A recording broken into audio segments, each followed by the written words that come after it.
नमस्कार साथियों, मैं हाँ। पीयूष पुष्पम आज उपस्थित हुआ हूँ रचयिता के मंच पर हिंदी कथाकार जी की स्मृति में स्मृति व्याख्यान को लेकर के। स्वयं प्रकाश जी मूल रूप से हमारे बीच जिस रूप में हम उन्हें जाने, वह एक कहानीकार के रूप में है। स्वयं प्रकाश जी सिर्फ कहानियां तो नहीं लिखे हैं, हिंदी की अन्य विधाओं को भी उन्होंने अपनी लेखनी के माध्यम से समृद्ध किया है। साठोत्तरी कहानी की जब बात होती है तो स्वयं प्रकाश जी का नाम आना तय है, और स्वयं प्रकाश जी मुख्य रूप से कहानीकार के रूप में भूमिका निभाते हैं। स्वयं प्रकाश जी साठोत्तरी कहानीकार के रूप में जाने जाते हैं। शुरुआत में उन्होंने कविता भी लिखे हैं, कविता से उन्होंने शुरुआत किया है, लेकिन जब वो हिंदी के कथाकार के रूप में रमेश उपाध्याय जी के संलग्न में आते हैं, तब उन्होंने कहानियां लिखना शुरू किया था, और उसके बाद हम उन्हें मूल रूप से कथाकार के रूप में ही जानते हैं। जब वर्तमान में काशीनाथ सिंह, असगर वजाहत, संजीव, पंकज बिष्ट आदि के साथ में जनवादी विचारधारा से संबंध रखने वाले कथाकार के साथ में स्वयं प्रकाश जी को भी हम जानते हैं।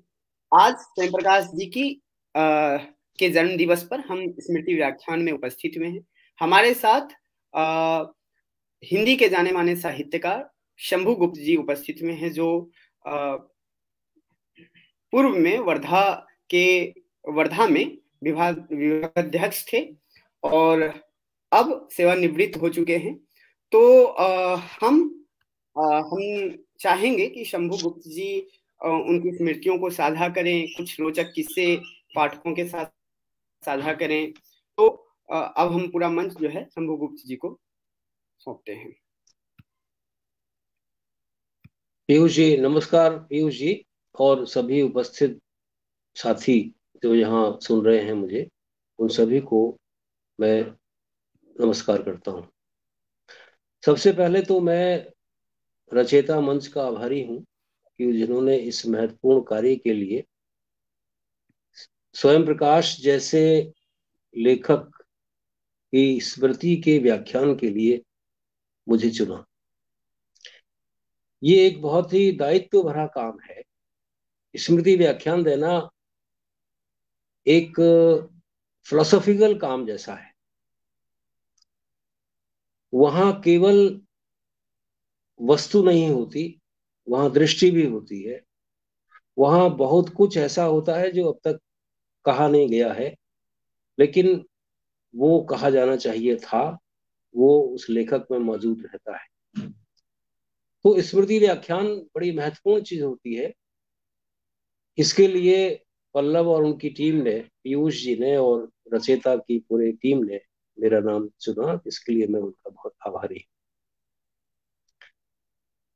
अपनी बात शुरू करने से पहले सबसे पहले मैं आदरणीय दिवंगत स्वयं प्रकाश जी की स्मृति को प्रणाम करता हूं। उन जैसा सहज लेखक मेरे ख्याल से एक व्यक्ति के रूप में भी और लेखक के रूप में दूसरा नहीं है।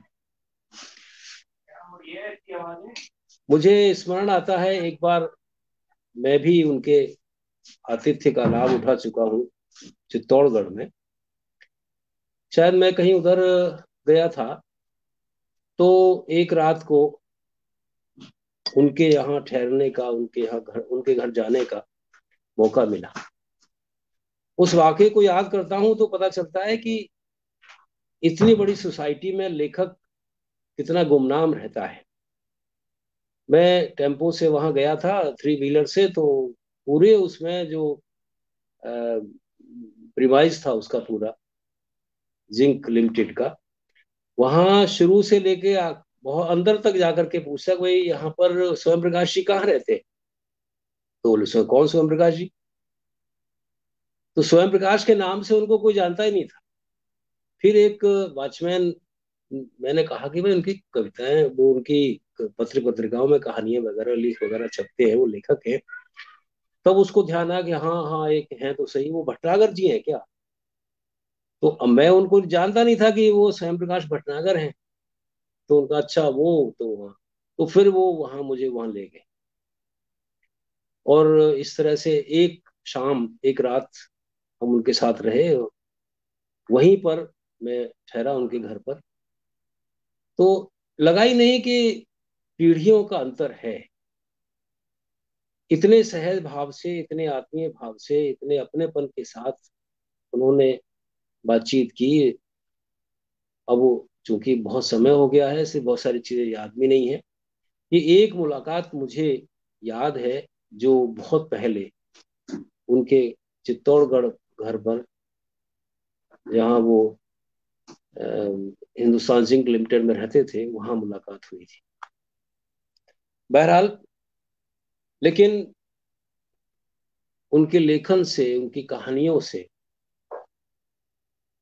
जैसा कि अभी पीयूष जी ने कहा कि उन्होंने, वे मूलतः कहानीकार थे। हालांकि और दूसरी विधाओं में भी उन्होंने बहुत सारा लिखा, उपन्यास भी लिखे, नाटक भी लिखे, लेख भी लिखे। एक संस्मरण की बहुत शानदार सी किताब है हम सफरनामा, वो भी लिखी। और एक और विशेष बात, बच्चों के लिए किताबें लिखी, जिसके लिए उन्हें साहित्य अकादमी का बाल साहित्य पुरस्कार भी मिला। तो इतना बहुआयामी व्यक्तित्व स्वयं प्रकाश जी का था। इतने बहुस्तरीय चिंतन पद्धति उनके हिस्से में आई कि उनकी परतें खोलने में बहुत सारी ऊर्जा लगती है, बहुत सारा समय लगता है, बहुत सारा विवेक हमें लगाना। लेकिन जैसा कि पीयूष जी ने भी कहा और हम सब जानते हैं कि मूलतः वे कहानीकार थे। 60 के दशक में, 70 के 60 और 65 के बीच में उनकी कहानी, पहली कहानी छपी थी। और उसके बाद लगातार वो कहानियां लिखते रहे। अब तक लगभग 9 संग्रह उनकी कहानियों के हैं। मैं संक्षेप में उनके नाम गिना दूं, उनकी चर्चा करूं उससे पहले। मात्रा और भार, सूरज कब निकलेगा, आसमां कैसे कैसे, अगली किताब, आएंगे अच्छे दिन भी, आदमी जात का आदमी, अगले जन्म, संधान, छोटू उस्ताद। कई चयनित कहानियों के संकलन भी उनके आए, उनकी कहानियों के चयनित संकलन, जैसे आधार चयन कहानियां, चर्चित कहानियां, पार्टीशन, 10 प्रतिनिधि कहानियां। और एक बड़ी किताब है 51 कहानियों की, आधा आधी सदी का सफरनामा, मेरी प्रिय कहानियां, नीलकांत का सफर, स्वयं प्रकाश की लोकप्रिय कहानियां। ये सब उनकी कहानियां हैं। प्रभुत मात्रा में, हालांकि वो इतनी ज्यादा भी नहीं है, लेकिन फिर भी एक लेखक के लिए, एक लेखक की जगह के लिए जितना लेखन, जितनी कहानियां होनी चाहिए, ये कोई क्राइटेरिया नहीं है कि एक इतनी कहानी लिखने के बाद लेखक अमर हो जाएगा। महत्वपूर्ण कहानियां लिखना बड़ी चीज होती है। तो स्वयं प्रकाश जी के साथ दोनों ही चीजें हैं। उनकी कहानियां महत्वपूर्ण भी हैं। उनकी एक एक कहानी पर विचार किया जाए तो मालूम पड़ेगा कि पूरे समय का इतिहास, संस्कृति, दर्शन, राजनीति और बहुत सारी चीजें वहां अंतर्निहित हैं, समाहित हैं। तो संख्या के लिहाज से भी और महत्व के लिहाज से भी, दोनों ही दृष्टियों से स्वयं प्रकाश एक समर्थ कहानीकार के रूप में हमारे सामने उपस्थित होते हैं। 5 उनके उपन्यास भी हैं। जलते जहाज पर, ज्योति रथ के सारथी, उत्तर जीवन कथा, बीच में विनय, ईंधन। और खास बात है उनके निबंध। स्वांतः दुखाए, दूसरा पहलू, रंगशाला में एक दोपहर, ये दूसरा पहलू और रंगशाला में एक दोपहर बहुत शानदार लेखों की किताब है। एक कहानीकार की नोटबुक और क्या आप सांप्रदायिक हैं। नाटक भी लिखा उन्होंने फिनिक्स। और जैसा कि मैंने कहा कि एक बहुत शानदार किताब रेखा चित्र की है। वो रेखा चित्र है या संस्मरण है या क्या है, ये अभी हम देखेंगे। उसका उसका थोड़ा जिक्र मैं करूंगा। हम सफरनामा और साक्षात्कारों की एक दो किताबें। तो इस तरह से इतना विपुल साहित्य हर विधा में, जिसमें मुख्य कहानी थी, स्वयं प्रकाश जी ने लिखा। आखिर स्वयं प्रकाश जी को अगर हम एक शब्द में पहचानना चाहें तो क्या, किस रूप में पहचानेंगे लेखक के रूप में? एक वाक्य में, एक परिभाषा में अगर उनको बांधना चाहें तो किस रूप में बांधना चाहेंगे? मैं जिस रूप में उनको देखता हूं वो है एक ऐसा लेखक जो पाठकोन्मुख रचना को सबसे महत्वपूर्ण मानता है। पाठक की हैसियत उनके लिए सबसे ज्यादा जरूरी है कहानी में। पाठक, कहानी किसके लिए होती है? कहानी का मैं आपको बताऊं कि हालांकि ये बहुत सारा ये स्मृति व्याख्यान है, लेकिन चूंकि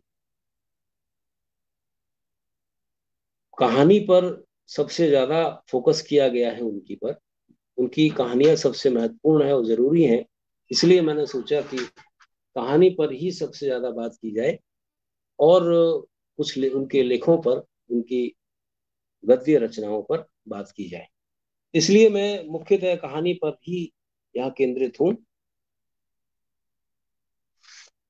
तो एक शब्द में अगर कहा जाए, अगर एक वाक्य में कहा जाए तो कहना होगा कि एक ऐसा लेखक जो कि पाठक केंद्रीय है, जो पाठक को सबसे ज्यादा महत्व देता है।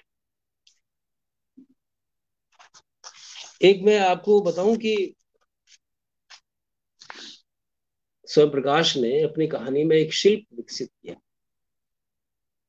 एक नया शिल्प विकसित किया। अब वो स्वयं प्रकाश जी ने उसको आगे बढ़ाया। असल में वो पूरे जो 8वां दशक है, जिसमें ये सारे लोग, संजीव, रमेश उपाध्याय, काशीनाथ सिंह और ये अरुण प्रकाश और उदय प्रकाश, ये सब लोग शामिल हैं। वहां एक नया शिल्प विकसित हुआ कहानी का, और वो था पाठक से संवाद।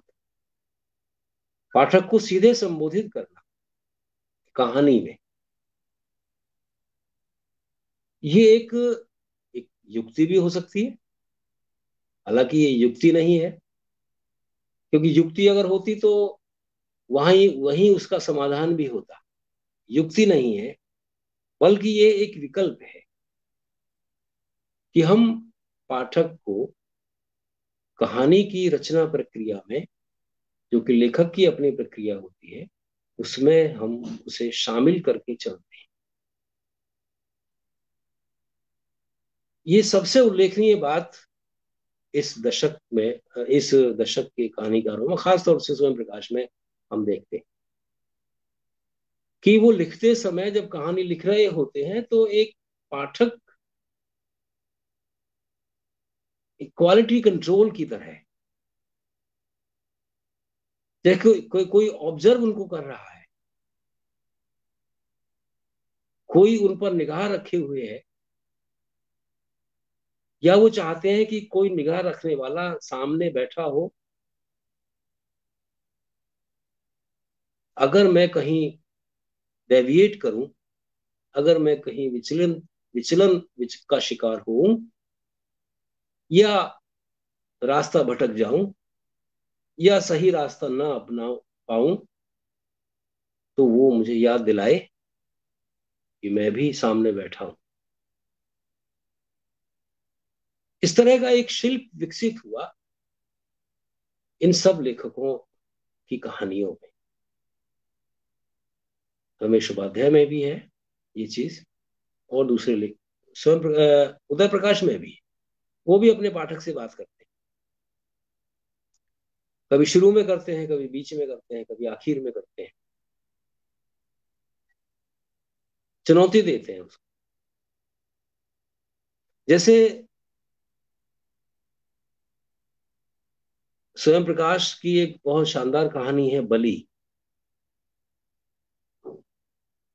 वहां एक आदिवासी लड़की है जो आधुनिक जो औद्योगिक इकाइयां हैं जो आदिवासी इलाकों में स्थापित होती हैं, उनके घरों पर काम करने वाली लड़कियों के रूप में वो पेश आती हैं। यानी उनके घरों में काम करने वाली बाई के रूप में वो लड़की आती है। वहां उसकी बलि होती है। बलि का मतलब, ये इतनी एक लंबी कहानी है बलि। उस कहानी में आप देखेंगे कि बलि किस चीज की हो रही है। बलि हो रही है उसके उस प्रतिरोध की, उस वर्ग में जो सर्वहारा प्रतिरोध है, जो विरोध की चेतना है, जो प्रतिरोधी चेतना है, वह समाप्त हो रही है। तो वहां पाठक से संवाद करते हुए एक जगह लिखते हैं स्वयं प्रकाश, प्रिय पाठक। अब आप देखिए, शिल्प का अंतर साफ हमें दिखाई देगा पिछली कहानी से।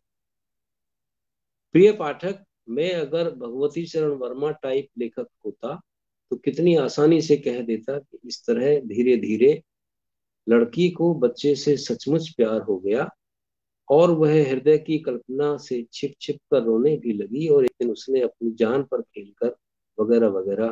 पर ऐसा कुछ नहीं हुआ।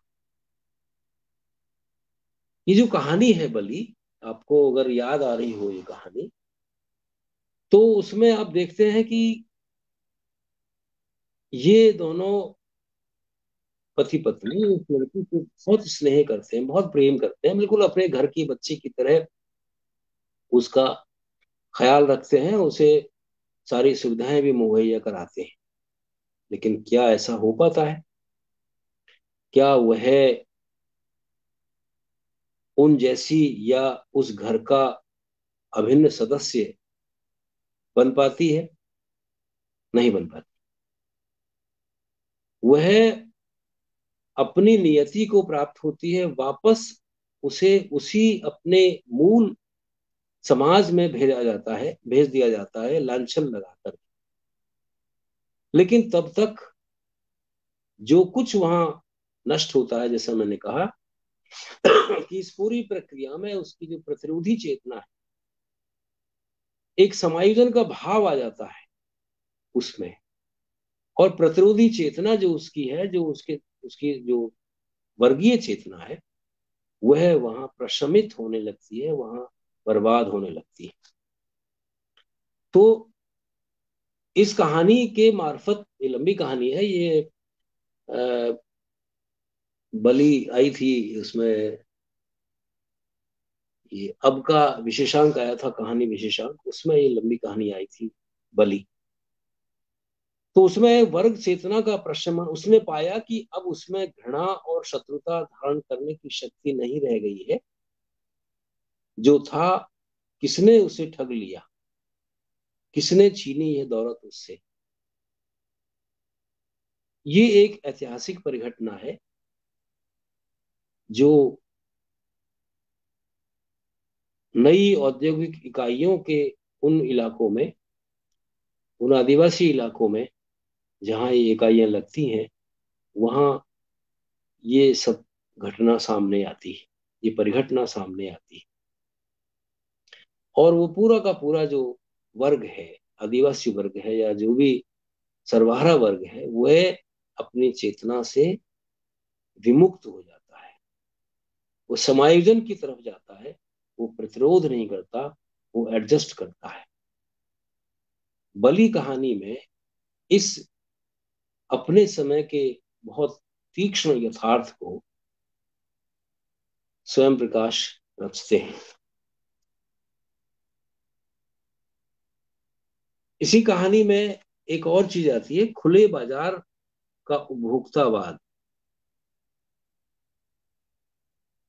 अब आप देखिए, साहब परंपरागत ग्रामीण संस्कृति पर हमला करने वाला दुश्मन नहीं था अब, बल्कि एक मोटी मुर्गी था जिसका किसी भी तरह फायदा उठाना था। ये दुश्मन नहीं रह गया है। बहुत बारीक संवेदना की कहानी है ये बलि।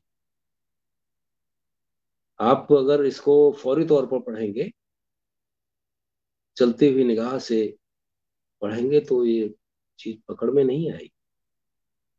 बहुत बारीक संवेदना की कहानी कि किस चीज की हत्या हुई,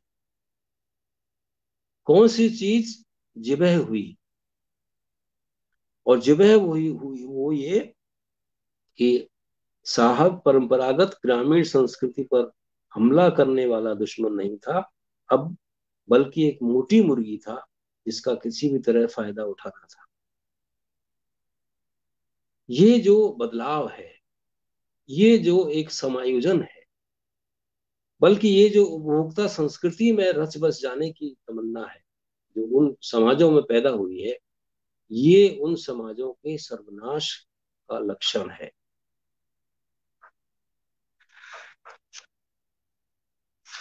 तो इसी कहानी में पारिवारिक संबंधों का ताना बाना भी छिन्न भिन्न है, ये वो दिखाते हैं। क्योंकि उनका जो अपना समाज है, जो आदिवासी समाज है, जहां पर कि ये इकाइयां बनी हैं, लगी हैं औद्योगिक इकाइयां, किस तरह से वहां के समाज में, वहां की सामाजिक संबंधों के ताने बाने में ये हस्तक्षेप करते हैं और उस पूरे ताने बाने को छिन्न भिन्न कर देते हैं। और अंतिम बात जो इस कहानी से सामने आती है वो ये आती है कि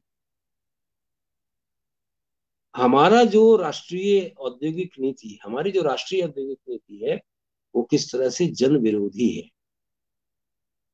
और ये देखिए आप, ये कहानी आज की नहीं है, ये आज से कम 30 साल पुरानी कहानी है। तो उस समय से परंपरागत तरीके से हमारे यहाँ जो राष्ट्रीय औद्योगिक नीतियां चलती आ रही हैं, किस तरह से वो जनता के हितों के खिलाफ काम करती हैं, ये इस कहानी से हमें स्पष्ट होता है, ये द्योतित होता है, संकेतित होता है। औद्योगिक विकास की जन विरोधी रीति नीति, जन चेतना का ध्वंस, उसे अपने पालतू पिछलग्गू उपनिवेश बना लेना, उस समाज को हमारी उद्योग नीति अपनी सामान्य जनता के सामाजिक आर्थिक उन्नयन के खिलाफ, ये इस कहानी से निष्कर्ष निकलता है।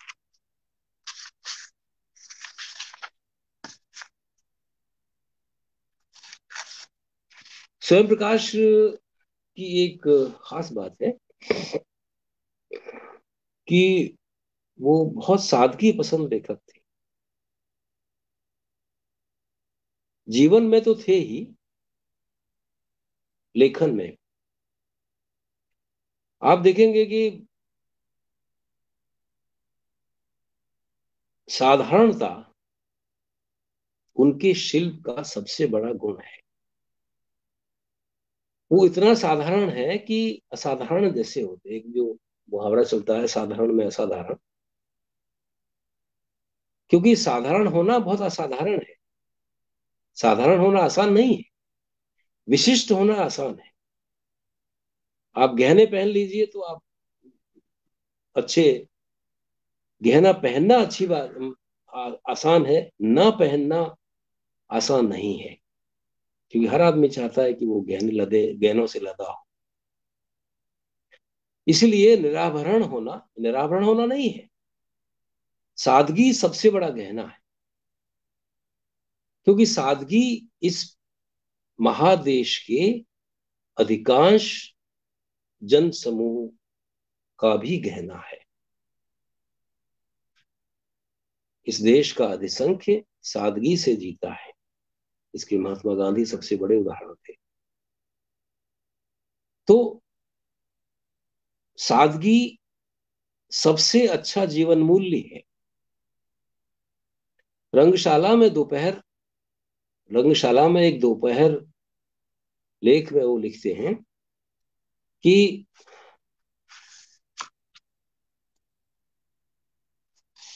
सबसे अच्छा जीवन मूल्य जो इस तरह से पीछे छूट गया है वह है सादगी।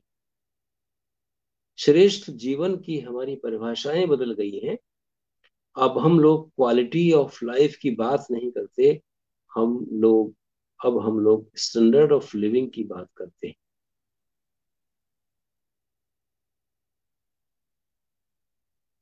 सपना देखने में क्या हर्ज है, शीर्षक लेख में उन्होंने लिखा था। एक बहुत अच्छा मूल्य हमसे पीछे कहीं छूट गया है, वह मूल्य है सादगी। हमें उसे फिर से अपने राष्ट्रीय सामाजिक जीवन में धारण करना चाहिए। तो ये माफ कीजिए, सादगी एक ऐसा मूल्य है जो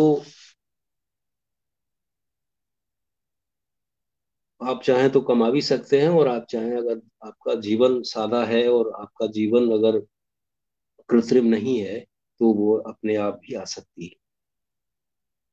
सादगी के लिए आपको ज्यादा मेहनत करने की जरूरत नहीं है, सिर्फ आपको अपने जीवन शैली उसके अनुरूप बनाने की जरूरत है।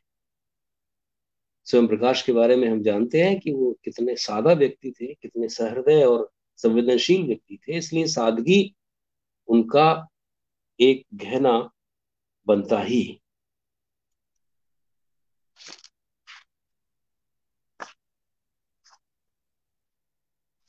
इसके अलावा सादगी पारदर्शी व्यक्तित्व की निशानी भी होती है।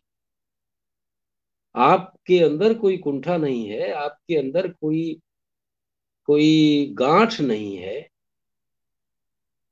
ये इस बात की वो प्रतीक है, और आप पारदर्शी व्यक्तित्व के धनी है, ये उससे जाहिर होता है। आगे देखते हैं कि वो किस तरह उनकी उनका उनके उनके शिल्प की क्या विशेषताएं हैं, उनकी शिल्प की उनकी कहानी को हम किस तरह समझते हैं। वो कहानी समस्याओं और मुद्दों को इस तरह उठाते हैं जैसे वे उनकी अपनी समस्याएं और मुद्दे हों। उन पर एक घर के सदस्य की तरह विचार करते हैं। एक गहरी निजता और अधिकार भाव, एक गहरी बेचैनी और निजी कंसर्न, ये एक बहुत दुर्लभ अनुभूति है कि सारी दुनिया का बोझ अपने सिर पर लिए फिरना, दिल पर लेना, समस्या को निजी रूप में डील करना, ये सब हम देखते हैं स्वयं प्रकाश की कहानियों में। वो किस तरह से बहुत निजी स्तर पर आकर के, निजी स्तर का मतलब बहुत निजता के साथ, बहुत अपनेपन के साथ, इस तरह की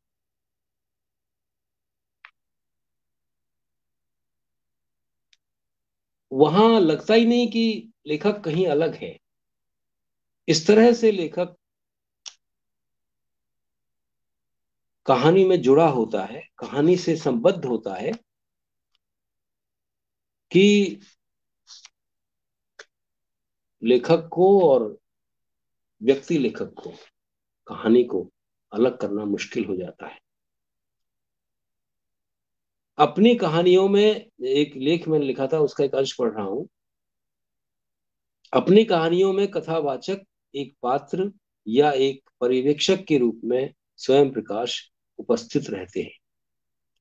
यो तो एक लेखक एक पिता की तरह अपनी कहानी की धमनियों में प्रवाहित रहता ही है, कहानी पर अपना नियंत्रण वह बनाए रखता ही है और उसे मनोवांछित रूप देता ही है।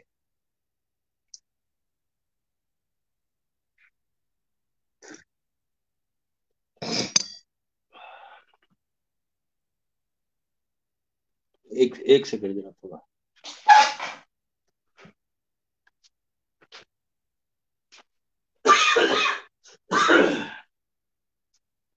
अरे नहीं, पानी दे दो कोई।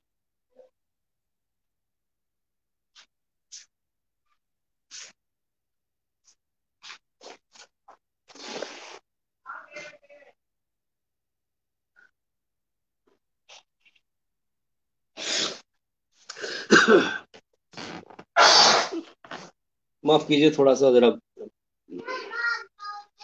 तो मैं आपसे कह रहा था कि एक लेखक एक पिता की तरह अपनी कहानियों की धमनियों में प्रवाहित रहता ही है। कहानी पर अपना नियंत्रण वह बनाए रखता ही है। उसे मनोवांछित रूप देता ही है, देने की कोशिश करता ही है। लेकिन यह एक सामान्य रचना प्रक्रिया है, या कहें कि रचना प्रक्रिया की एक सामान्य प्रवृत्ति है। तो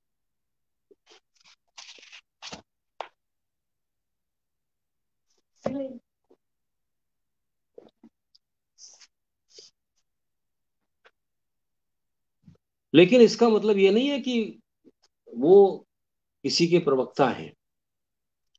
स्वयं प्रकाश कहानी में किसी के प्रवक्ता नहीं होते, वो केवल पाठक के प्रवक्ता होते हैं। केवल वो सामान्य जन के प्रवक्ता होते हैं, उस व्यक्ति के जिसकी चिंता उन्हें सबसे ज्यादा है। कहानी में किसी का प्रवक्ता या अधिवक्ता बनना एक लेखक की रचनात्मक व्यापकता के लिए सबसे बड़ा खतरा है। प्रवक्ता या अधिवक्ता बनने से यथार्थ के सरलीकरण या गुणदश रूप किस्म की भावुकता का खतरा भी पैदा होता है। किसी का प्रवक्ता या अधिवक्ता बनने से दूसरा पहलू या तो तिरोहित हो जाता है, या हम खुद उससे परहेज करने लगते हैं। यानी कि प्रवक्ता या अधिवक्ता होना लेखक के लिए एक तार्किक स्थिति नहीं है। स्वयं प्रकाश एक जगह कहते हैं, कभी कभी यह बात मुझे परेशान कर देती है कि हमारी कहानियों में हर मजदूर मेहनती और ईमानदार ही क्यों है, हर व्यापारी बेईमान ही क्यों है, हर स्त्री ममतामयी क्यों है, हर अफसर घूसखोर या पाजी ही क्यों है, हर अध्यापक लंपट या दयनीय ही क्यों है, हर बूढ़ा श्रद्धेय या फिटमारा ही क्यों है। क्या जीवन में ऐसा ही होता है? ये एक ऐसी चीज है कि जो जनवादी सरलीकरण हमारे यहाँ कहानी में और दूसरी चीजों में हो गया, उससे स्वयं प्रकाश हमें बचाते हैं, सावधान करते हैं कि इस तरह के टाइप्ड लेखक ही नहीं है यथार्थ में, बल्कि हमें एक एक चरित्र के साथ बारीकी से जाकर के देखना चाहिए और अध्ययन करना चाहिए कि सत्य क्या है। सत्य ऊपर से नहीं मिलेगा। हम मोटा मोटा अनुमान लगा करके और बाहरी चीजों को देख करके चीजों का अनुमान निर्णय नहीं कर सकते, बल्कि हम एक एक व्यक्ति को देख करके उसके चरित्र का अध्ययन करते हुए रास्ता तय करें, उसके बारे में कुछ निष्कर्ष पर पहुंचे।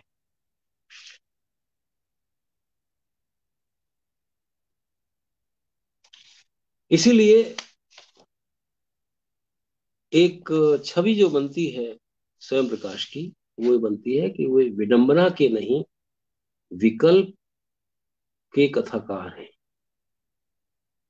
उनकी ये वैकल्पिकता लेखकीय स्तर पर नहीं, पाठक के स्तर पर अनुभव होती है।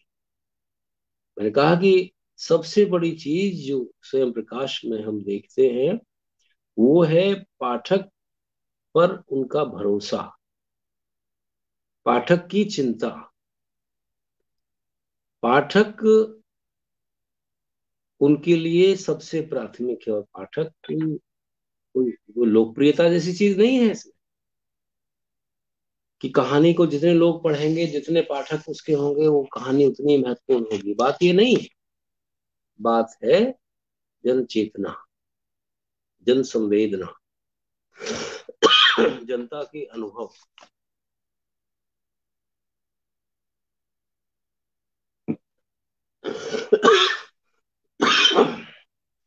जो उन्होंने उनके जीवन में घटित हुआ है। जिसे एक लेखक के बतौर वे अनुभव करते हैं, और अनुभव ही नहीं करते बल्कि एक रास्ता चुनते हैं, एक विकल्प चुनते हैं।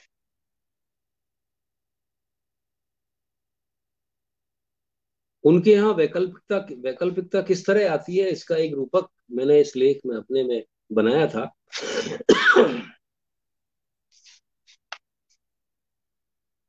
समस्त कहानियों में स्वयं प्रकाश इसी ऐतिहासिक भौतिकवादी प्रक्रम में यथार्थ का आकलन करते हैं। तो प्रक्रम क्या है, देखिए, आगे का यह रास्ता यथार्थ की उसी संकरी अंधेरी गली से खुलता है, यानी जिस गली में कहानी चली गई है, इस यथार्थ की सुरंग में, वहीं से अगला यथार्थ खुलेगा, वहीं से अगला रास्ता निकलेगा। ये जनचेतना है। जनचेतना क्या है? एक पाठक क्या चाहता है? जीवन आगे बढ़ता रहे, विकल्प खुले रहे, रास्ता निकलता रहे। ये कोई उपदेश जैसी चीज नहीं है, ये जीवन है, और कहानी का यथार्थ भी इसी जीवन से आता है। तो ये प्रक्रिया कैसे पूरी होती है? आप देखेंगे कि ऐसी रेयर कहानियां स्वयं प्रकाश ने लिखी हैं जिन पर दुर्भाग्य से चर्चा नहीं हो पाई हिंदी में। मोटी मोटी कहानियों पर, बर्थडे जैसी कहानियों पर चर्चा होती रही, बहुत ही साधारण सी कहानी है, लेकिन उनकी और दूसरी कहानी जो बहुत इंपॉर्टेंट है, बहुत महत्वपूर्ण है, उन पर चर्चा ही नहीं हुई। जैसे मैं बात करूंगा स्त्री के संदर्भ में, तो यौन शुचिता पर कहानियां उन्होंने लिखी। तो सबसे पहले ये बात करें, आगे का यह रास्ता यथार्थ की उसी संकरी अंधेरी गली से खुलता है, जहां या तो हम किंग कर्तव्य विमूढ़ होकर हाथ पर हाथ धरकर बैठ रहते हैं, या अपना आपा खोकर पागलों या बेहया की तरह चीखने चिल्लाने या वर्जनीयताओं पर उतर आते हैं। अब रूपक देखिए, इस गली का एक सिरा ब्लॉक्ड है और दूसरा सिरा आगे थोड़ी बड़ी सड़क पर खुलता है। यह बड़ी सड़क थोड़ी और बड़ी सड़क से मिलती हुई आगे एक चौराहे तक पहुंचाती है, जहां पहुंचकर समय का ऐतिहासिक स्वरूप शीशे की तरह आर पार और अपने लगभग सभी आयामों में दिखाई देने लगता है। स्वयं प्रकाश की कहानियां लगभग इसी प्रक्रिया और प्रविधि से पाठक को समय से रूबरू कराती हैं, और न केवल यह बल्कि यह भी कि समय में हस्तक्षेप हेतु सशक्त भी करती है। और विशेष बात जो मैं पहले भी कही कि पाठक का यह सशक्तिकरण किसी गलदश्रु भावुकता या लेखकीय आग्रह के अंतर्गत नहीं है, बल्कि इसके पीछे एक पुष्ट भौतिक तर्काधार है। यह तर्काधार है जनाकांक्षा, जन की आकांक्षा। तो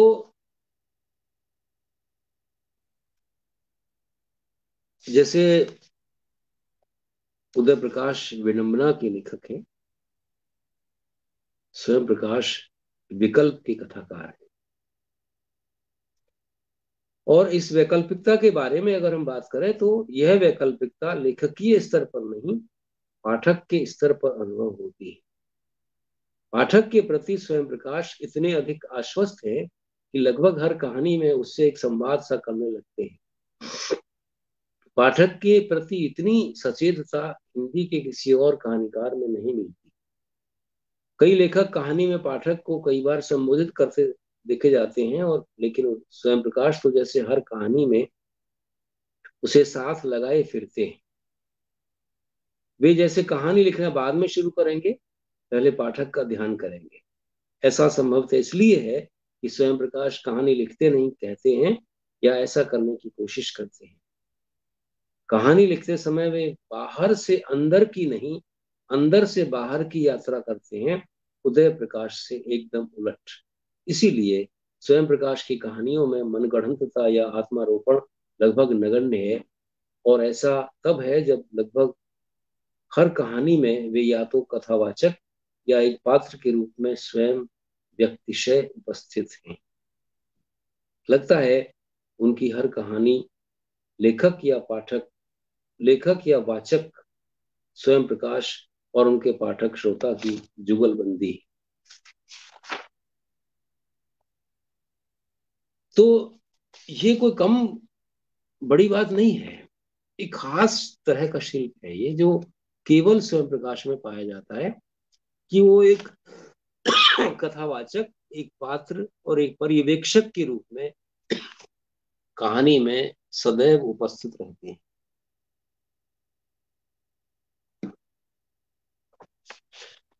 कहानी को कंट्रोल नहीं करते, लेकिन बल्कि बड़ी बारीकी से कहानी को बगल में खड़े देखते हैं कि कहानी जा कहां नहीं, कहीं भटक तो नहीं रही, कहीं ऐसे रास्ते पर तो नहीं जा रही जहां बाद में लगे कि पाठक ठगा गया। ये एक विशेष बात, एक बारीक बात स्वयं प्रकाश में हम देखते हैं।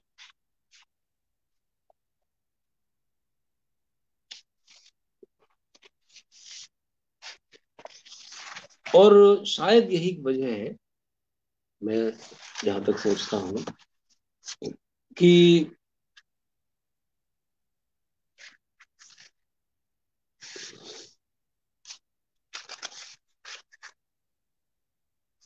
उदय प्रकाश का जो स्वयं प्रकाश का जो शिल्प है वो बहुत ही ठंडा है।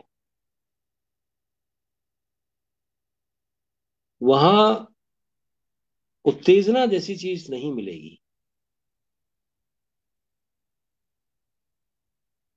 यहां तक कि जहां बहुत ज्यादा उत्तेजना हो सकती है, वहां भी उनकी कहानियां अनुत्तेजक रूप में सामने आती हैं। यहां भी वो उदय प्रकाश से भिन्न है, यानी उनकी कहानी सनसनी नहीं फैलाती,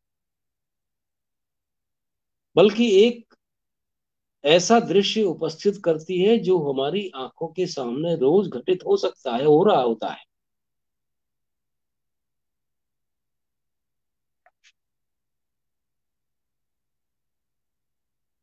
ये चीज बहुत साधना और बहुत श्रम के बाद आती है, कि आप उत्तेजक चीजों में से उन पर जब लिखना शुरू करें तो सनसनी आपकी कहानी में ना हो। सनसनी होती है वहां पर, उससे हम इनकार नहीं कर सकते, लेकिन केवल सनसनी पाठक तक पहुंचे,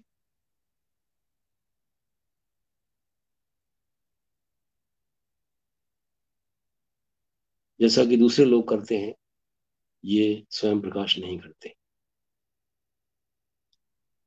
और इसके लिए वो बहुत ठंडापन अपनाते हैं, बिल्कुल कूल, जैसे कुछ हुआ ही नहीं।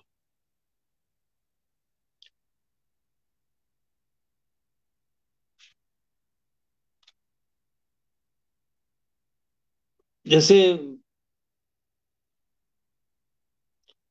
मैं एक पढ़ता हूं फिर एक अंश अपने लेख से, जो मैंने लिखा था। स्वयं प्रकाश जैसे कसम खाए बैठे हैं कि जन आंदोलन और आक्रोश की कहानी भी इतने अनुत्तेजक और जमीनी तरीके से कहेंगे, जमीनी तरीके से,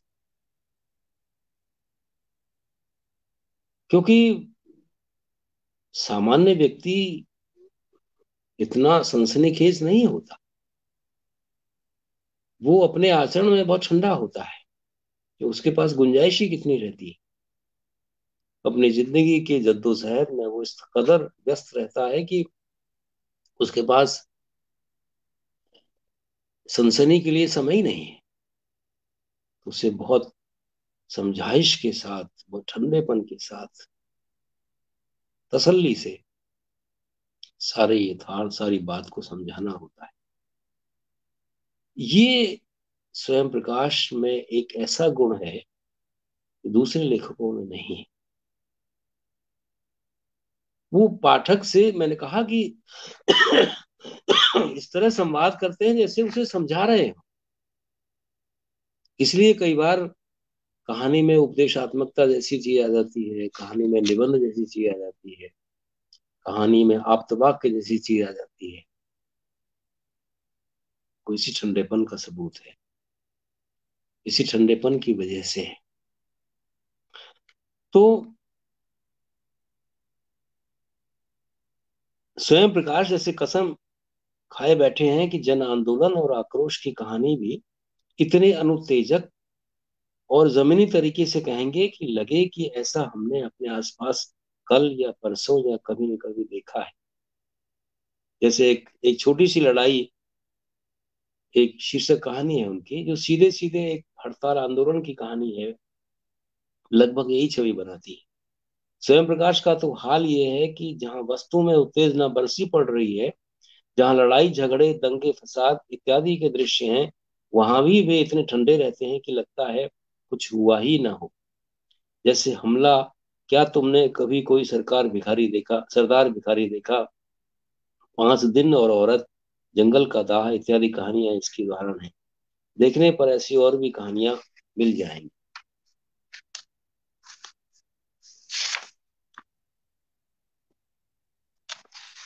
पाठक को इतना महत्व वो आखिर देते क्यों है?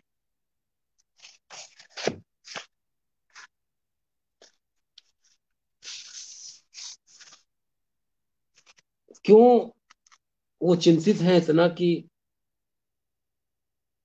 वरना वो लेखक है, उनको उनसे कोई तगादा तो कर नहीं सकता। लेखक स्वयंभू होता है, स्वतंत्र होता है, वो जो चाहे लिखे, जो चाहे ना लिखे। किसने कहा उनसे कि पाठक की चिंता करो? यही स्वयं प्रकाश की पहचान है। और वो पहचान ये है कि वो ये चाहते हैं कि उनका पाठक चेतना, मैंने शुरू में भी कहा, आपको पहले भी कहा कि जैसे रंगशाला में एक दोपहर में एक जगह उन्होंने लिखा है,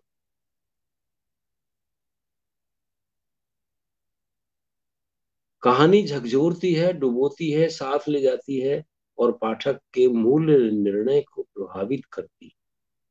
सबसे बड़ी बात यह है। अभी नए सिरे से शिल्प को लेकर के बहुत चर्चाएं हो रही हैं, कहानी के शिल्प को लेकर के, कि कहानी में उत्सुकता, औत्सुक्य और कहानीपन, ये फिर से आ रहा है और एक एक बड़ी बात है। लेकिन ये तो अच्छी बात है कि कहानीपन आ रहा है, कहानी में औत्सुक्य आ रहा है, लेकिन छूट क्या रहा है? हम इस औत्सुक्य को, इस जिज्ञासा को किस कीमत पर ला रहे हैं? या वो कीमत हम दे भी नहीं रहे हैं तो वो कीमत अपने आप जा रही है, अपने हाथ से छूट रही है? वो है प्रतिबद्धता, वो है कंसर्न, सरोकार, विचार।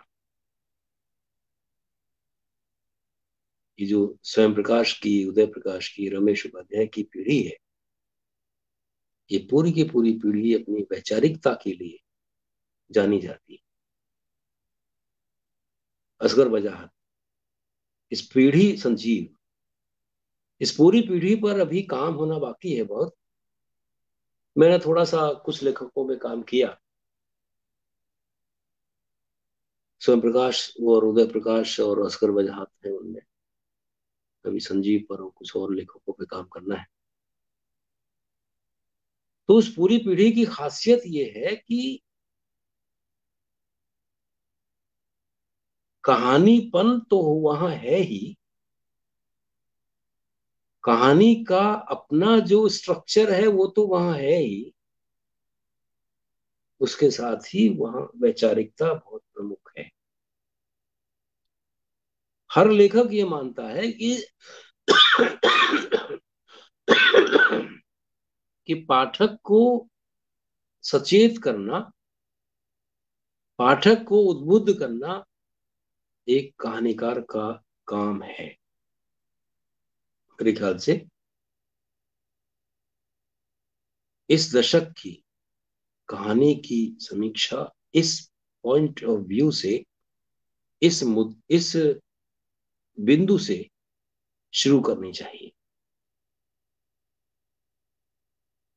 केवल विचार प्रमुख है, केवल वैचारिकता है, इसलिए हम कहेंगे कि नहीं, वैचारिकता नहीं, हमें तो कहानीपन चाहिए। तो क्या वैचारिकता की कीमत पर कहानीपन लाया जाएगा? मुझे लगता है कि इन दिनों ये कोशिश थोड़ी सी हो रही है। मैं आक्षेप नहीं कर रहा हूं, लेकिन ऐसा लग रहा है कि कुछ नए लोग, कुछ लेखक विचार, प्रतिबद्धता, कंसर्न, सरोकार, चेतना, इनकी कीमत पर कहानीपन को लाना चाहते हैं। ये न केवल कहानी के लिए बल्कि लेखकों के लिए भी बहुत घातक स्थिति होगी। पाठक तो खैर कहीं होगा ही नहीं। जिस पाठक के लिए कहानीपन की बात आप कर रहे हैं, क्योंकि कहानीपन है किस लिए? इसलिए कि कहानी पढ़ी जाए।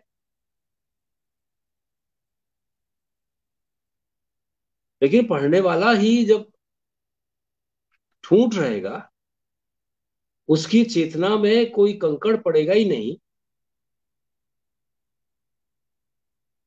तो कहानी का रोल क्या रह जाएगा? मनोरंजन, दिल बहलाव,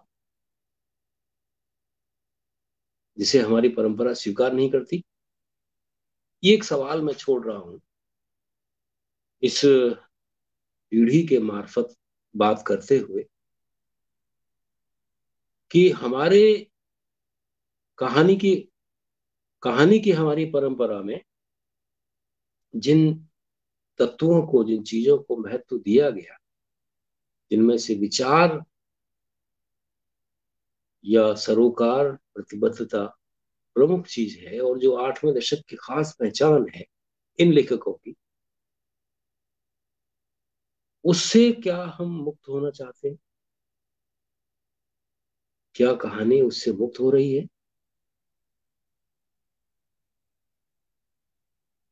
कुछ संकेत ऐसे दिख रहे हैं, इसलिए मैंने ये आशंका व्यक्त की, जो कि मैंने कहा कि अच्छी चीज नहीं है। तो कहानी झकझोरती है। स्वयं प्रकाश का एक कथन मैं आपको पढ़ रहा हूं। कहानी झकझोरती है, डुबोती है,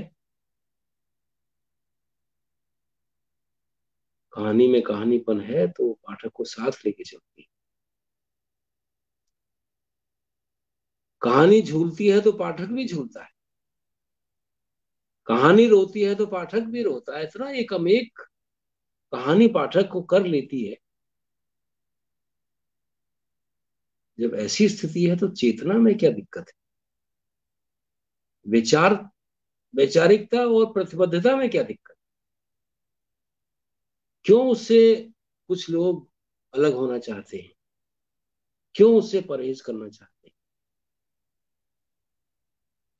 कहानी झकझोरती है, डुबोती है, साथ ले जाती है और पाठक के मूल्य निर्णय को प्रभावित करती है। सबसे बड़ी बात यह है, पाठक के मूल्य निर्णय को प्रभावित करने की ताकत कहानी में होती है। यही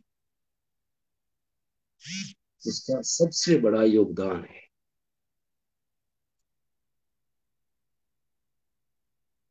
बहुत शाइस्ता तरीके से वह पाठक के जी में घुसकर बैठ जाती है और उसके अच्छे बुरे की तमीज को अनुशासित करती है।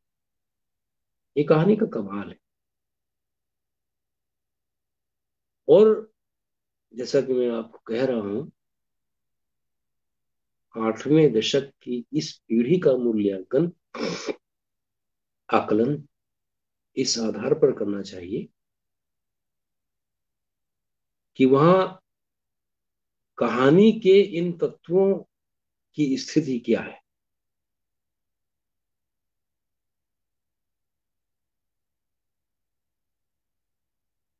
यह पाठकों के ही साथ मिलकर समस्याओं को समझना और प्रश्नों के उत्तर खोजना चाहता है।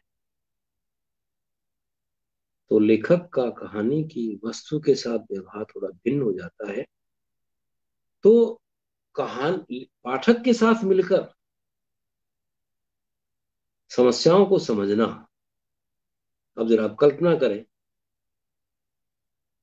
कि उस कहानी का शिल्प कैसा होगा जो समस्याओं को पाठक के साथ मिलकर समझे और प्रश्नों के उत्तर खोजे। तो इस तरह से हम देखते हैं कि एक बिल्कुल अलग तरह का शिल्प स्वयं प्रकाश ने अपनी कहानियों में प्रस्तुत किया। इस सब का नतीजा क्या हुआ? इस सब का नतीजा हुआ एक वैकल्पिक समाज का निर्माण।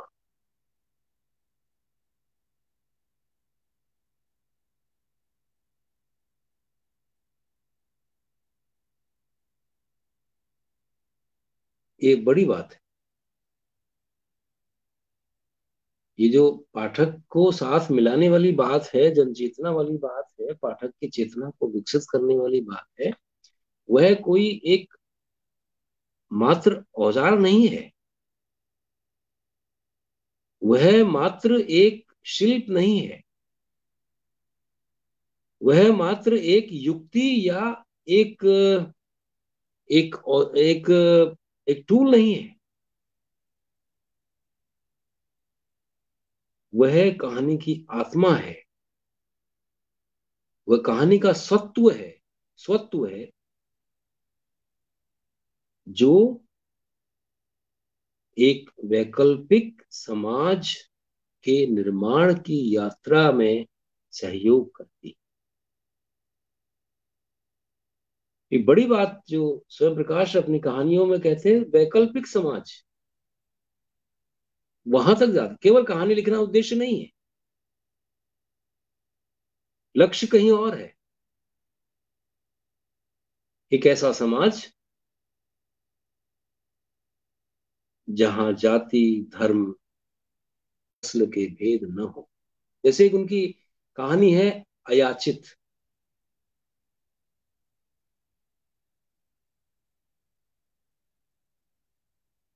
अयाचित कहानी बड़ी अचर्चित सी कहानी है, इसकी कहीं कोई चर्चा आपको नहीं मिलेगी। लेकिन इस कहानी का जो मुद्दा क्या है? इस कहानी का मुद्दा है प्रत्यावर्तन। आप जरा कल्पना करें, इस देश में एक समय था जब अंतरजातीय विवाह बहुत हुआ करते थे। आजादी के बाद जो नवजागरण के मूल्य आए आजादी के दौरान और उसके बाद, उनमें एक की मूल्य यह भी था कि हम अंतरजातीय विवाह को प्रोत्साहन करते थे। लेकिन 80 के बाद ये एक ऐतिहासिक परिघटना है जो इस कहानी में हमें देखने को मिलती है। पता नहीं कहानी की आलोचना कहाँ से लोग करते हैं।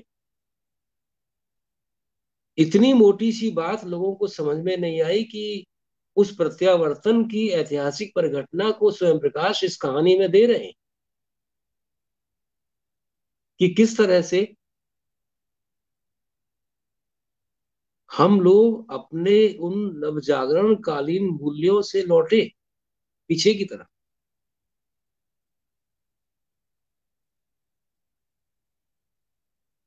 इस महिला को एक एक बहन है, उनकी मंगोली बहन, वो अपने युवावस्था में एक दलित लड़के से शादी करके घर घर घर से भाग करके दलित लड़के से शादी करती। लेकिन अब जब उसकी लड़की हुई तो उसके लिए जैसे जमाना बदल गया। अब उसकी स्थिति यह है कि वह उसी अपने पुराने समाज में लौट आई है और उसी दकियानूस तरीके से, पुराने तरीके से अपने बेटी का ब्याह अपने समाज में, अपनी जाति में, अपने गोत्र में कर रही है। लड़की से पूछा नहीं जा रहा है, उसकी बिना मर्जी के उसकी शादी कर रही है और लड़की ऐतराज कर रही है उसके बाद भी। क्यों? क्योंकि ये लोग अपने उस समाज में इतने असुरक्षित महसूस कर रहे थे इतने, इनको लगा कि जैसे इनका कोई भविष्य नहीं रह गया, और वो लौट गए अपने उसी पुराने समाज। ये अयाचित कहानी है, छोटी सी कहानी। इसी तरह की ये कहानी आपको गीतांजलि श्री में देखने को मिलेगी। बेलपत्र। तो ये जो पुनरावर्तन, पुनरुत्थानवादी पुनरावर्तन है, ये एक ऐतिहासिक परिघटना की तरह सामने आता है।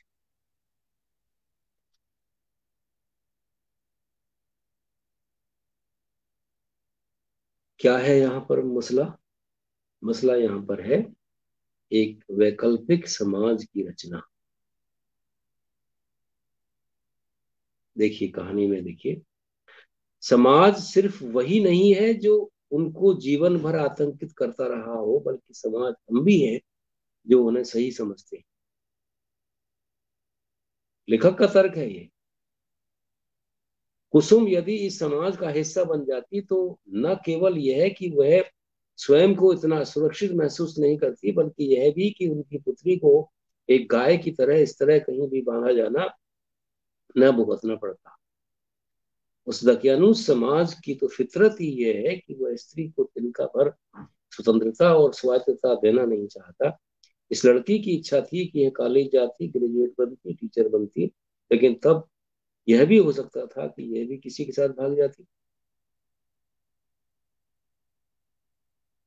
भाग जाती तो कौन सा पहाड़ टूट पड़ता, इससे तो वैकल्पिक समाज को और मजबूती मिलती। लेकिन सवाल दरअसल यही तो है कि क्या सचमुच किसी संभावनाशील प्रगतिशील वैकल्पिकता में आपकी रुचि है, या आप अपने कथित पुरानपंथी सुरक्षाजन्य आशंकाओं के तहत सारा गुड़ गोबर कर देंगे। किसी नए कदम में असुरक्षा तो होती ही है, लेकिन आदमी अपनी संघर्षशीलता से आगे ही बढ़ता जाता है, डर कर कदम वापस नहीं खींचता। यही तो पहल धर्मिता का आनंद है। नई सामाजिकता इसी तरह जन्म लेती है। कथावाचक को क्षोभ इस बात का है कि इस स्त्री ने एक गलत उदाहरण पेश करते हुए दकियानूस लोगों को आधुनिकता को गरियाने का एक मौका दे दिया। लोग आसानी से कह सकेंगे कि प्रेम विवाह तो, और वह भी इस तरह का अंतर्जातीय प्रेम विवाह इसी तरह असफल होते हैं जैसा कि इस लड़की जिसका इस समय विवाह हो रहा है सोचते हुए दिखाई गई है। क्यों आप उस तरह की शादियों को इतना अच्छा समझते हैं? क्या बुरा किया पापा ने? क्या बुरा कर रहे हैं वे तमाम सामाजिक स्वीकृति को नोट कर? तो खैर, ये एक बहस है पूरी, और बहस ये है, जो कहानी से निष्कर्ष निकलता है वो ये है कि सवाल सिर्फ ये है कि उसमें आपकी आस्था और धैर्य है या नहीं। कथावाचक सोचता था कि क्या ही अच्छा होता कि कुसुम और उसका पति इस तरह प्रत्यावर्तित नहीं होते, एक जातिवाद रहित नया समाज बनता, ब्राह्मणवाद को चुनौती मिलती, एक आधुनिकता जनतांत्रिकता की स्थापना होती। लेकिन यह सब तभी हो सकता है जब हम अपने उठाए गए कदम पर आश्वस्त और अडिग रहें, क्योंकि आधुनिकता कहीं तैयार माल की तरह नहीं मिलती, उसे धीरे धीरे सृजना पड़ता है।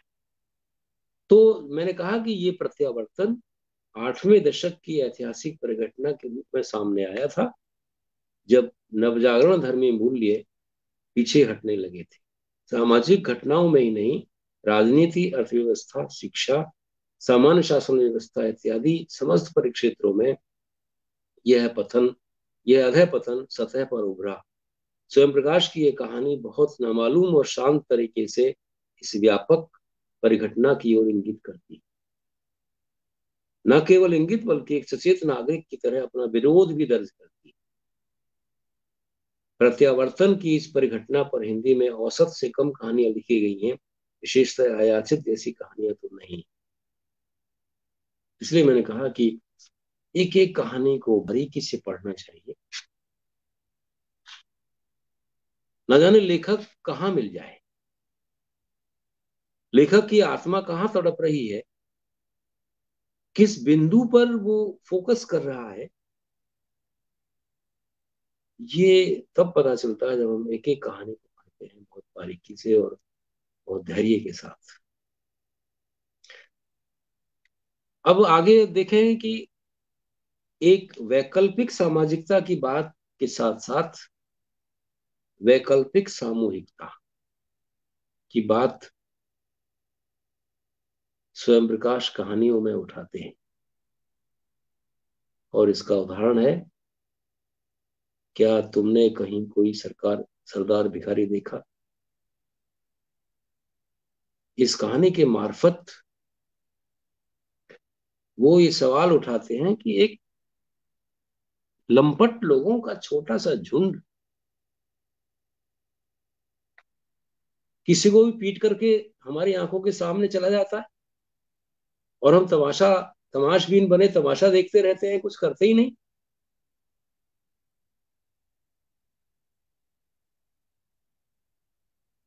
इस कहानी का कथ्य क्या, अभिप्रेत क्या है। चेतना, जन चेतना, सामूहिक वैकल्पिकता, कि जब तक हम सामूहिक रूप से समूहबद्ध एकत्र होकर के समूहबद्ध होकर के नहीं लड़ेंगे, तब तक सांप्रदायिकता को पराजित नहीं कर सकते, कैसी भी सांप्रदायिकता। उसके लिए हमें सामूहिकता की शैली ही अपनानी पड़ेगी।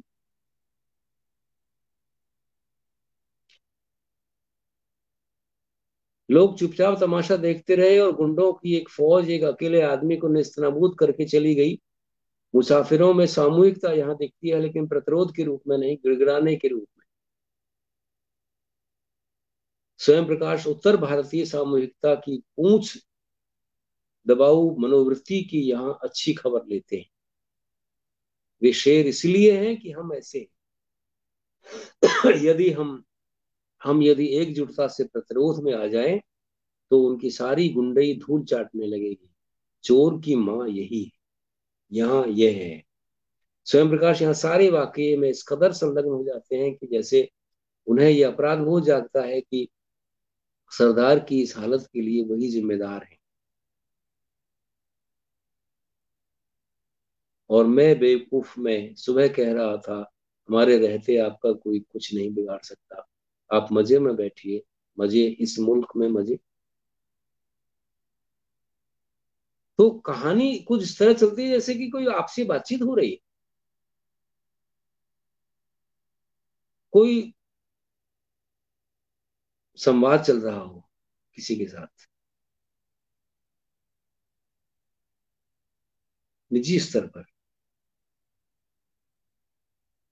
इसलिए लगता ही नहीं कि हम कोई कला पढ़ रहे हैं, हम कुछ जिंदगी पढ़ रहे हैं, ऐसा लगता है यथार्थ पढ़ रहे हैं। सामने दृश्य उपस्थित है, वो देख रहे हैं कि गुंडों का एक समूह आता है, लंपटों का, और वो एक एक यात्री को पीट करके चला जाता है ट्रेन में, और हम खड़े खड़े देखते हैं तमाशबीन की तरह।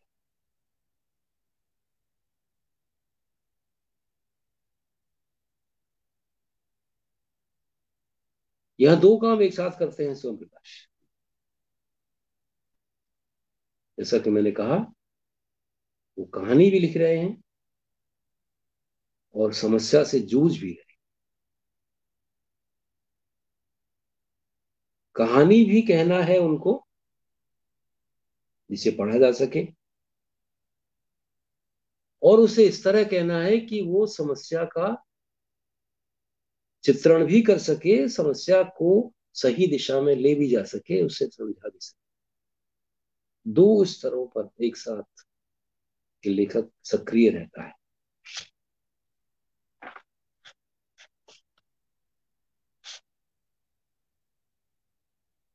सांप्रदायिकता पर कुछ भिन्न किस्म की कहानियां स्वयं प्रकाश ने लिखी हैं। ये कहानियां दरअसल संप्रदायवाद की मानसिकता को केंद्र में रखकर चलती हैं, उसे ऐतिहासिक संदर्भों में आयत्त करती हैं।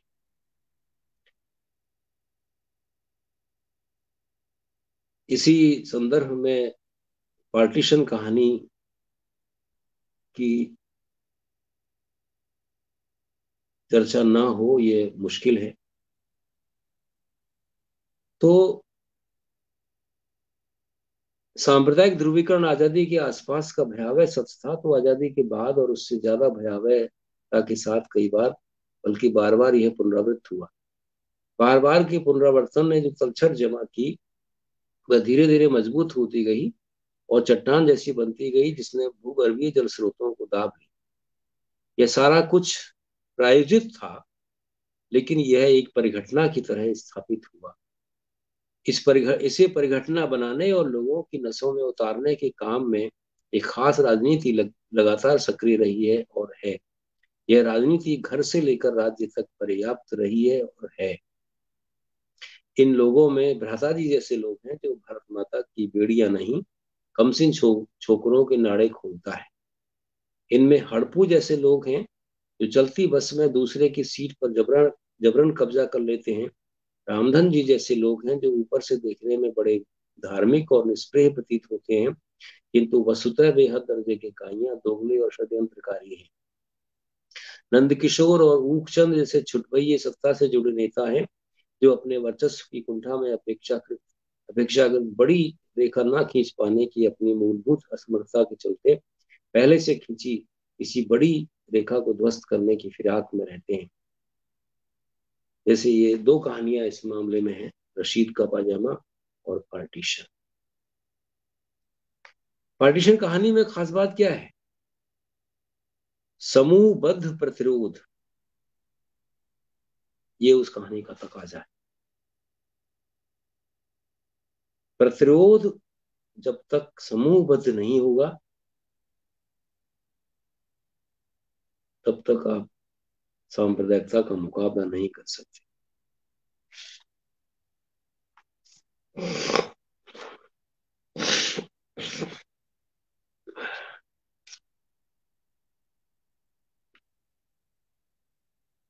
पार्टीशन में एक चीज और है, आम लोगों के जड़ीभूत संस्काराबद्धता। आम लोगों की जो सांस्कारिकता है, जो जड़ीभूत सांस्कारिकता है, उस पर चोट करते हैं स्वयं प्रकाश। स्वयं प्रकाश आम लोगों की इस जड़ीभूत संस्काराबद्धता के आगे स्वयं को जैसे लाचार अनुभव करते हैं। मैंने कहा कि दृश्यमान वास्तविक यथार्थ के बरक से संभावित प्रति यथार्थ की संकल्पना स्वयं प्रकाश कहानी में प्रस्तुत करते हैं। यह वैकल्पिक यथार्थ भी इसी धरती पर मौजूद है या हो सकता है।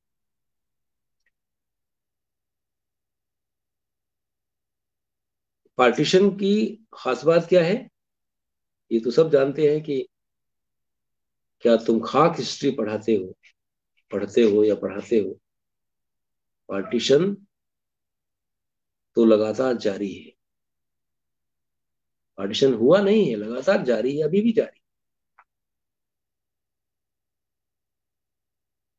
तो और इसी क्रम में अभी सुधांश फिरदौस की एक पहल में कविता छपी थी कुछ दिनों पहले, जिसमें भी एक था कि विभाजन की निरंतरता अभी जारी है।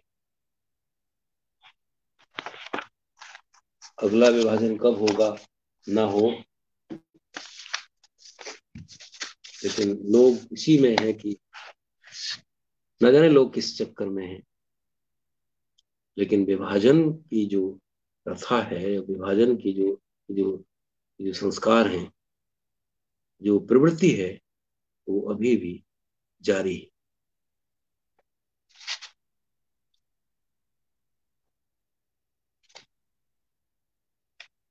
तो यहाँ पर जो खास बात है, कहानी की आलोचना में मेरे, जहां तक मैं समझता हूँ, वो क्या होना चाहिए, देखना ये चाहिए कि लेखक यहाँ किस समस्या से जूझ रहा है। जैसे पार्टीशन कहानी में मैंने कहा कि वो लेखक जो जूझ रहा है आम जनता की जड़ीभूत संस्कारबद्धता से, सांस्कारिकता से।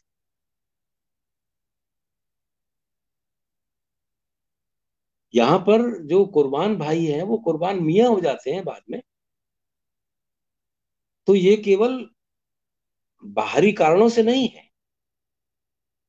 बल्कि यहाँ लेखक ये कहता है कि मूलभूत कुर्बान भाई के पुनः कुर्बान मियां बनने के पीछे बाहरी कारण चाहे जो रहे हों, लेकिन मूलभूत रूप से उनके दिमाग में भरा कूड़ा कबाड़ भी इसके लिए कम उत्तरदायी नहीं था। उनके दिमाग में भी काफी मजहबी कबाड़ भरा हुआ था, शुरू से प्रबुद्ध होने के बावजूद। तो पढ़ा, प्रबुद्ध होना ही पर्याप्त नहीं है, बल्कि सांस्कारिक रूप से, सांस्कृतिक रूप से भी प्रबुद्ध होना जरूरी है। इसलिए कभी भी आपका प्रत्यावर्तन हो सकता है। आप बहुत धर्मनिरपेक्ष हैं, लेकिन जब दबाव आता है, जब आप दबाव महसूस करते हैं, तो अचानक बदल जाती है सारी चीजें, और एक डेविएशन, जबरदस्त डेविएशन डेविएशन देखने को मिलता है।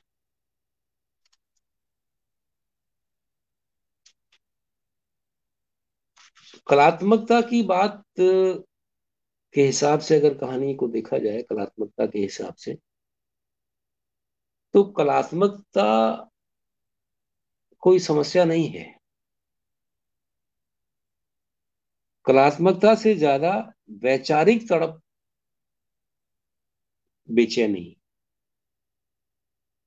जो मैं शुरू से कह रहा हूं इस पूरी पीढ़ी के लिए, कलात्मकता की कीमत पर भी वे वैचारिकता को जीवित रखती।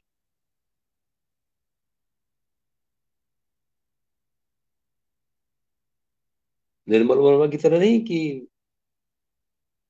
वैचारिकता की कीमत पर कला को जिंदा रखेंगे आप, बल्कि कलात्मकता की कीमत पर भी, कलात्मकता ना हो ऐसा नहीं है, कलात्मकता भी, वैचारिक जो तड़प है उस, वो भी तो कलात्मकता का एक रूप है। वहां भी तो कलात्मकता देखी जा सकती है, क्योंकि कलात्मकता कोई केवल कला में नहीं होती, कलात्मक नहीं होती। कलात्मकता तो एक एक एक फेनोमेना है। तो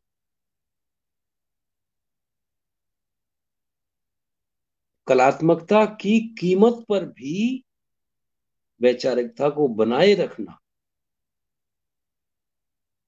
उसे प्रमोट करना, उसे आगे बढ़ाना। और क्यों? इसलिए कि उसके सामने पाठक है, उस पाठक को तैयार करना है, उसे केवल कहानी नहीं लिखना है, उस पाठक को तैयार करना है। ये 8वें दशक की बात है, जब प्रतिबद्धता को हम लेखन कर्म की जान समझते थे। आज तो खिलवाड़ हो रहा है। इसलिए ये बहस फिर से शुरू होती है, कला या विचार, या कला या विचार, खैर जो भी।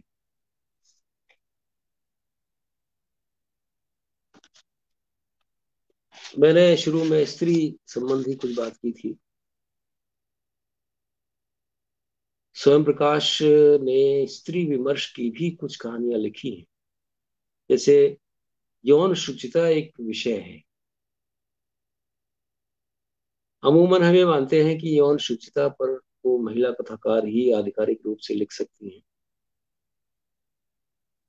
पुरुष लेखक उसमें या तो असमर्थ होते हैं या फिर पूरी तरह से ढंग से उसे डील नहीं कर पाते। लेकिन एक कहानी है उनकी, मेरे और कोहरे के बीच। इस कहानी को आप पढ़ें। इसमें एक पुरुष पात्र है जो, अब देखिए यहाँ पर एक एक वैचारिकता, नकली वैचारिकता की का चरित्र है ये, जो घोषित रूप से लगभग वामपंथी है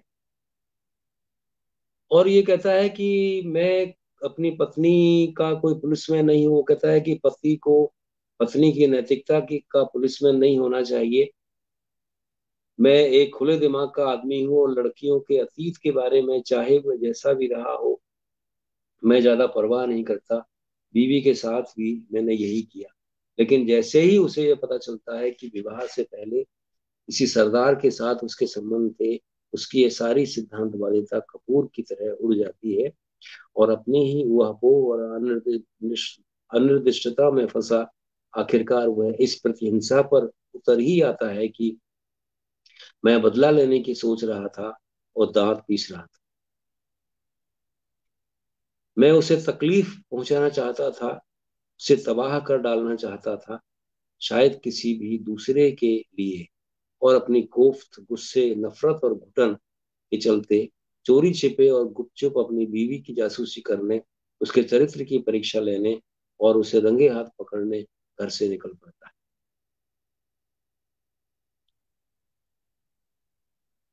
ये मर्दवादी सोच से जो लोग ग्रस्त हैं उन पर सवाल उठाती है कहानी।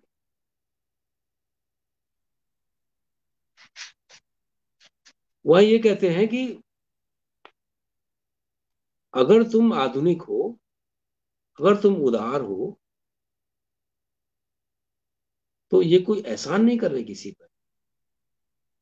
ये तुम्हारी एक स्वाभाविक गुणधर्म, तुम्हारा स्वाभाविक गुणधर्म होना चाहिए मनुष्य होने के नाते। लिखते हैं कि यदि तुम आधुनिक और उदार होते हो तो किसी पर कोई एहसान नहीं करते। और एक मार्के की टिप्पणी स्वयं प्रकाश करते हैं एक जगह। पूरा का पूरा चिंतन यहाँ पर है। यह विडंबना तो आप ही की नहीं पूरी पीढ़ी के साथ है कि लड़कियां आज भी स्वतंत्रता, समानता और बंधुत्व नहीं चाहती। वे सुरक्षा, समृद्धि और प्रजनन चाहती। ये कोट पे है। स्वयं प्रकाश लिखते हैं कि कैसा समाज है हमारा कि जहां औरतें आजादी, समानता और बंधुत्व की इच्छा नहीं करती, बल्कि क्या इच्छा करती है? सुरक्षा, समृद्धि और प्रजनन। ये समाज हमने उनके लिए बना रखा है। तो स्वयं प्रकाश की कहानियों में मर्दवाद का जबरदस्त निषेध है। मर्द, बहुत बार उनकी कहानियों में आता है शब्द, मर्द शब्द, और जितनी बार आता है उतनी ही बार उसका निषेध है। तो मर्दवाद का विरोध, पुरुष वर्चस्व का विरोध उनकी कहानियों में, इन बहुत सारी कहानियों में, अगर आप मैं उन कुछ कहानियों के नाम गिनाऊं तो मेरे और कोहरे के बीच, संक्रमण, अशोक और रेणु की असली कहानी, एक खूबसूरत घर, 5 दिन और औरत, बलि, तीसरी चिट्ठी, लड़कियां क्या बातें कर रही थी, मंजू फालतू। ये कहानियां जो स्त्री केंद्रीय कहानियां हैं। यहीं पर एक और कहानी का मैं जिक्र करना चाहूंगा। वो है एक खूबसूरत घर। हमारे पारिवारिक संरचना में स्त्री कितनी व्यक्तित्वहीन कर दी गई है कि पति के अभाव में अपने जीवन की वो कल्पना ही नहीं कर सकती।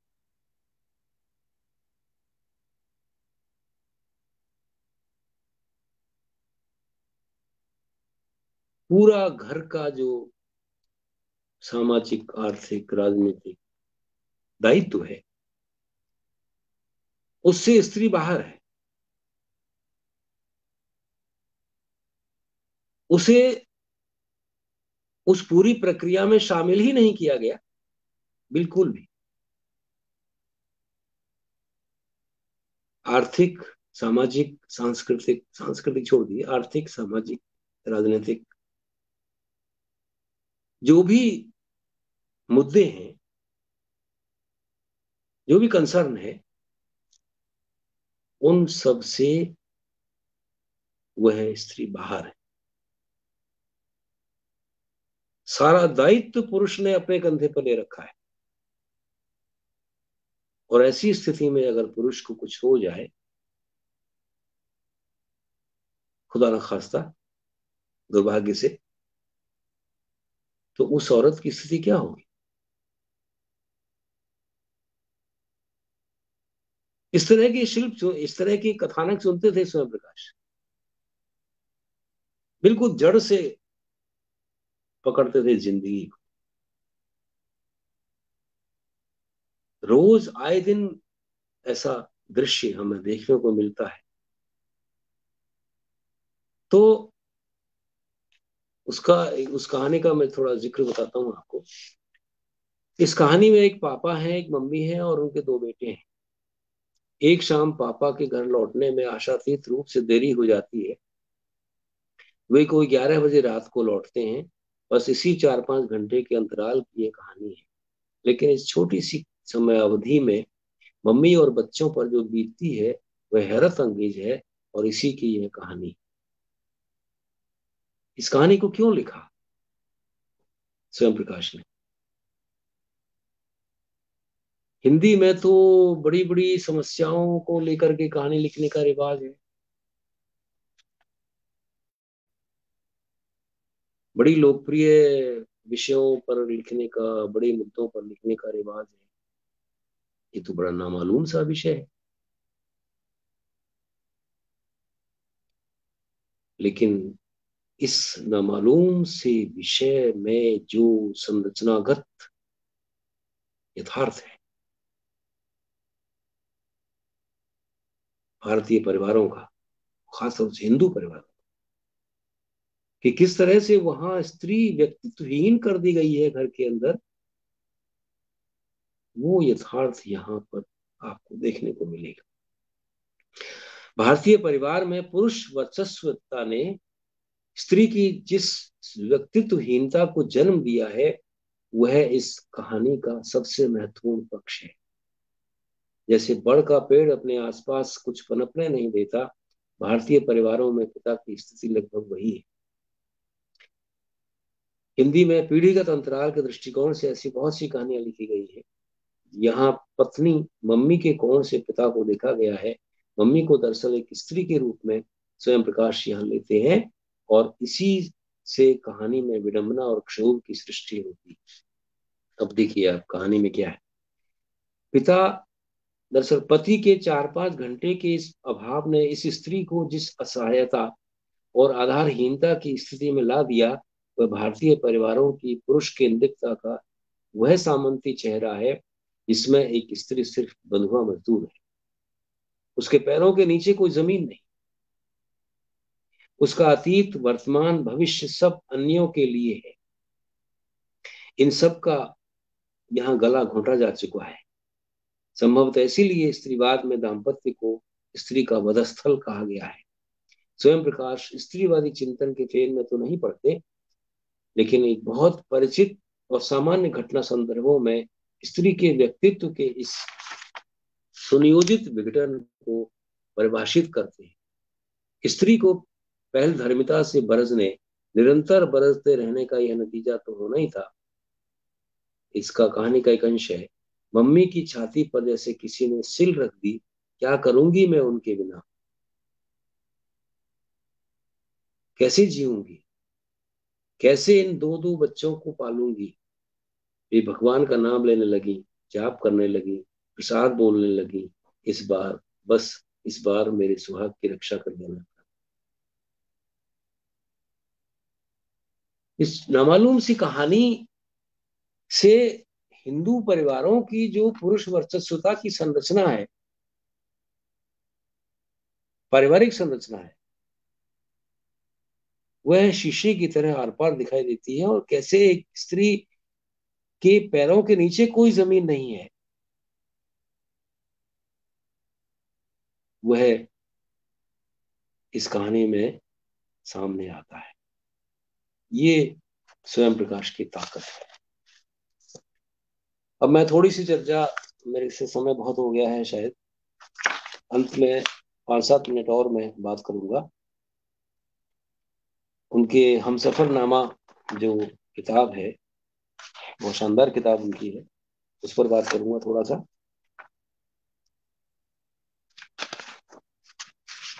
उनके इस किताब के बारे में कोई कहता है कि ये संस्मरण है, पल्लव ने कहा। मोहन श्रोत्रिय कहते हैं कि ये रेखा चित्र है। लेकिन ये न लेखा, न संस्मरणात्मक है, न व्यक्ति परक चित्र है। यहाँ लेखक है, व्यक्ति के रूप में है, लेकिन उसका मूल्यांकन भी है। ये लेख ना एकदम संस्मरणात्मक है, न व्यक्ति चित्रात्मक। हालांकि ये दोनों प्रवृत्तियां इनमें आधारभूत रूप से मिलती हैं। संस्मरणात्मकता और व्यक्ति चित्रात्मकता इनकी लेखन प्रक्रिया के प्रस्थान बिंदु हैं, जो काफी लंबी और उबड़ खाबड़ यात्रा तय कर लेखक के रचना कर्म या कृतित्व तक पहुंचती है। व्यक्तित्व के साथ साथ लेखक का कृतित्व अनिवार्यतः यहाँ उपस्थित है, और इन दोनों को द्वंद्वात्मक सह संबंध से लिया गया है। व्यक्तित्व का असर रचना पर, और फिर रचनात्मक धरातल पर उभरता लेखक का व्यक्तित्व, यह अंतर्वर्तिता और परिपूर्ण यहाँ हर जगह है। ये खास बात है। इससे एक ध्वनि ये निकलती है कि रचनाकार और उसकी रचना दोनों कहीं ना कहीं समस्तर होते हैं। दोनों एक दूसरे से प्रभावित होते हैं, एक दूसरे के सहयोग से चलते हैं। यानी कि जो लोग ये कहते हैं कि भाई लेखक की निजी जिंदगी का उसके लेखन से कोई ताल्लुक नहीं है, ये बेसिकली गलत बात है। ये आधारहीन बात है। ये हो ही नहीं सकता कि लेखक एक अलग जिंदगी जिए व्यक्तिगत, और उसका लेखन कुछ और हो। ये हो ही नहीं सकता। लेखक का लेखन उसके व्यक्तित्व का निर्माण करता है, और लेखक का जीवन उसके लेखन को प्रभावित करता है। इसकी बहुत बड़ी मिसाल खुद स्वयं प्रकाश है, और उस उनके बहुत सारे साथी लेखक हैं। इसमें वो कहानी के बारे में भी, कहानी की तात्विक सा के बारे में भी विचार करते हैं। जैसे कि एक जगह वो लिखते हैं कि कई बार गलत वैचारिक निष्कर्षों तक पहुंचाने वाली कहानियों के भी प्लॉट जोरदार होते हैं। जो मैं कह रहा था आपसे कि इन दिनों एक चीज चल रही है, कितने रूप में है मुझे नहीं मालूम, लेकिन उसके संकेत दिखाई दे रहे हैं कि कहानी खूबसूरत हो, चाहे उस कहानी की वैचारिकता का स्तर कैसा भी। तो स्वयं प्रकाश सावधान करते हैं, कई बार गलत वैचारिक निष्कर्षों तक पहुंचाने वाली कहानियों के भी प्लॉट जोरदार होते हैं। केवल प्लॉट से कोई कहानी बड़ी नहीं हो सकती। तो ये मेरा विचार था, और मैं समझता हूँ कि काफी हो गया है, काफी 1.5 घंटा की लगभग हो गया है। मैं एक बार फिर द क्रिएटर जो टीम है आभारी हूँ उनका। पल्लव का आभारी हूँ। पल्लव ने तो स्वयं प्रकाश को एक तरह से पुनर्जीवित कर रहे हैं लगातार। वो लगता ही नहीं है कि स्वयं प्रकाश हमारे बीच नहीं है। लगातार वो काम कर रहे हैं। नई किताबें भी उनकी लगातार आ रही हैं, जो छपा नहीं है वो भी सामने आ रहा है। तो मैं पल्लव का भी आभारी हूँ, उस पूरी टीम का, हिंदू कॉलेज का आभारी हूँ कि उन्होंने मुझे इस व्याख्यान के लिए चुना। बहुत बहुत धन्यवाद। और सभी जिन लोगों ने, जिनके विचार आए, मैं देख नहीं पाया, बोलते समय देखना बड़ा मुश्किल हो जाता है। दुर्गा जी का आया था और भी कई लोगों का आया। उनके जो जो सुन रहे हैं बड़े ध्यान से, मैं उनका बहुत आभार व्यक्त करता हूँ और धन्यवाद करता हूँ कि उन्होंने इसमें सहभागिता की। बहुत बहुत धन्यवाद, शुक्रिया। बहुत बहुत धन्यवाद सर।